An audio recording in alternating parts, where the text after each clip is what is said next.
recording, Miss Eva? I am. Okay. Hi, Jamie Watasic here from the Pennsylvania Gunsmith School at the SHOT Show 2020. Here we are at the Real Avid booth with Mr. Dustin. He's going to give us a rundown of this great new Vise. Yeah. All right, so this is our master Vise. Spent a lot of time working on it, and trying to build it off the find a way to make your job, the end user's job, faster and easier. And really, one way to do that was a ball and socket, right? But when we look at ball and sockets, we understand that they cannot handle torque. There's been a lot of them out there. When you go to apply torque, so like on a barrel nut, on an AR, it could be 40 to 80 foot-pounds of torque, or 80 foot-pounds of torque, right? Yep. The ball and socket could move.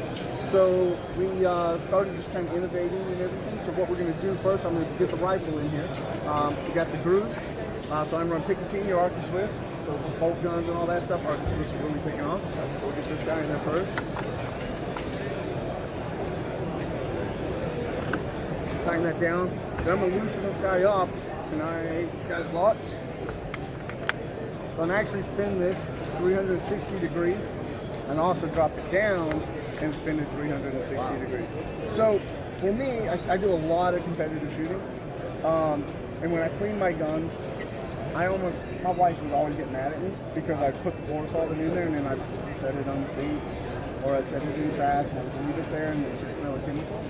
So what I found out was cool about this was I can actually just kind of lock this down with the speed can here, put a trash can underneath there, put my bore solvent in there, and it was going to drip right in the trash can, and all the chemicals are going to stay right there.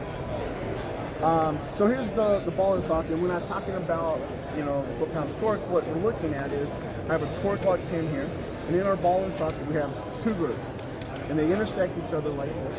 So every 90 degrees, I have another position I can lock this in. So we can come in here, lock it in there, and that's now going to allow us to apply up to 100 foot-pounds of torque on this rifle.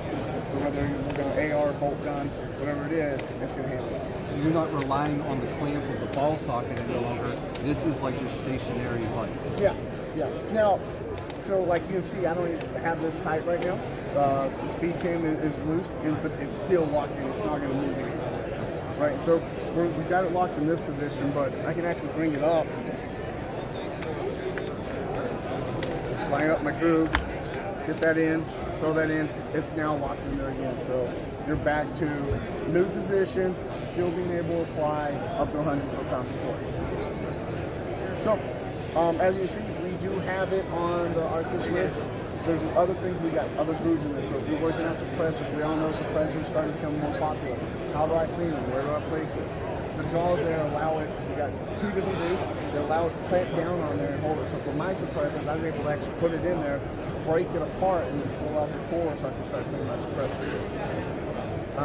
Now, throwing on an optic. Let's say I'm working on this. I still like my rifle's level here, but I can take the bubble level, put it on the Picatinny here, and I'm like, oh, it's off a little bit. Well, a lot of times in a Vise, you're trying to maneuver around and you put soft jaws in there and you're like spinning it. We actually have this leveling knob here. When I move it, it's actually moving the rifle back and forth. So that will now allow me to fine-tune my rifle, make sure my rifle's level. So now when I go apply my optic, I can get my optic level to my rifle. First kit, right? Now, bench Vise, this is something that we use every day. And we use other Real Avid tools as well. And I know that this Vise is engineered to work with like the AR Master Armor. Yes. And those attachments and those tools fit this Vise specifically. Yes, so let's get into that. Get this guy out, drop it down. It's always downsides. Oh yeah, so this is... Alright, so this is our lug lock. You guys are familiar with the lug lock? Yeah. But everybody at home is not. This actually slides into the upper receiver, and this locks into the lugs of our barrel extension. Then we have this pin right here, so when the upper's in here, I can actually put this guy in there. So the rear takedown here is actually in here. locks it in there, so if this was to slip that way, it keeps it safe. So when I was building rifles at JP, I actually was using something similar to this. It slid and the rifle fell off and it bounced on the muzzle device, then bounced on a brand new optic, and then landed on the side and scratched the Cerakote. And I had to go tell the owner, because it was his rifle, what had just happened. So that was a good time. So just little things like that are great. But now, what we've done with the Vise, when I take the jaws off, it will not ever fall off because I can take the pins I hold my jaws on. And I have two screws right here. They don't recommend I'm going to slide them in there.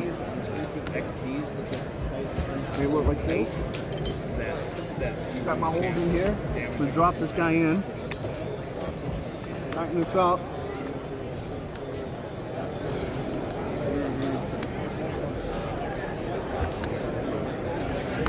Oh, so there we go.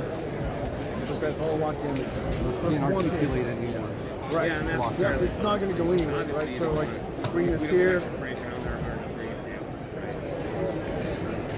It's not going to go anywhere. So now you can keep it pinned in there and lock it down. Loosen this up, drop it down, and you can start moving in whatever direction you want to make your job a little easier. So the cool thing about this is, you know, I was building rifles for years, and you build rifles for so long, you just know how long it takes you to build a rifle. It's just one of those things that I'm going to build a rifle, this is how long it's going to take me. The first time we got a prototype, and I put this on my bench, and it had the rifle I wanted to build, put it on here. When I got done, I actually built the rifle almost 15 minutes faster. Wow. Then I'm like, now, if we are everyday home builder guys at home, that keeps a lot, I don't care about time.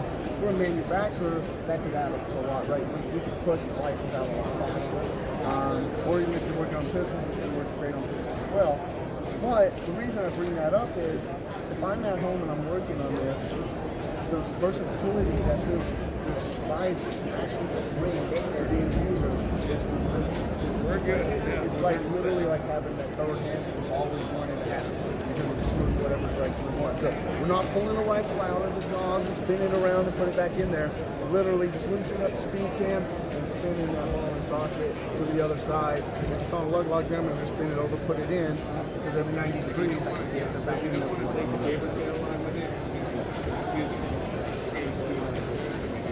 Yeah, I mean, that is, you guys got any questions? Very cool.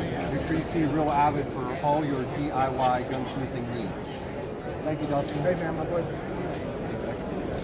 You're gonna take all this stuff home.